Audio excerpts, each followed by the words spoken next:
Yambouno, c'est ça? Ok.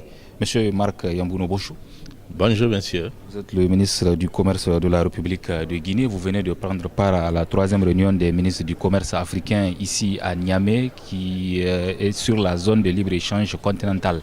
Monsieur le ministre, un rapport est assorti de cette grande rencontre de Niamey. Alors, qu'est-ce que vous retenez et quelles sont les principales conclusions que vous pouvez retenir?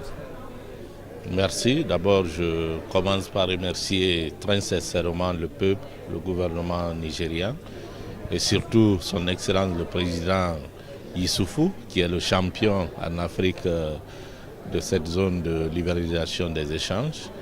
Et donc, nous sortons satisfaits de cette session des ministres, en ce sens que nous avons retenu de très grandes décisions dans le sens de la mise en œuvre de la zone de libre-échange continental. Et vous savez que c'est une volonté politique des chefs d'État pour qu'en 2018, vraiment les échanges puissent être libres et que le commerce intra-africain soit vraiment en application. Et donc la rencontre de Niger est historique, en ce sens qu'elle a défini, comme je l'ai dit tantôt, de grandes résolutions qui seront entérinées par les chefs d'État au sommet d'Addis Abeba. Et nous avons convenu d'accepter une modalité de niveau de 90% de libéralisation de nos échanges entre pays africains. Et donc c'est une première. Et il y a eu 7 États qui n'ont pas tellement partagé cette idée, mais le consensus prévalent, et je crois que l'ensemble des ministres ont accepté cette décision.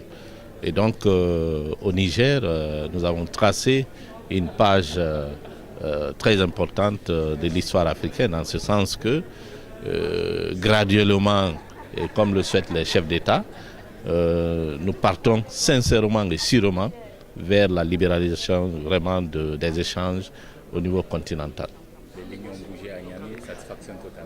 Les lignes ont bougé et c'est une satisfaction, et le président, que je remercie encore, dans son allocution d'ouverture, a dit que quand il regarde l'Afrique, c'est un miroir brisé. Et son souhait, c'était de rassembler ces morceaux-là. Et je crois que nous avons commencé à raccommoder, à rassembler les morceaux du miroir brisé.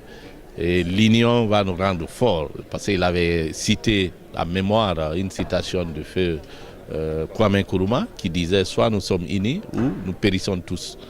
Donc c'est un impératif, il faut qu'on s'unisse, il faut qu'on libéralise nos échanges, il faut que le commerce intra-africain soit une réalité. C'est à moi de vous remercier. Je garde le contact. Ça c'est le mail, hein? Oui,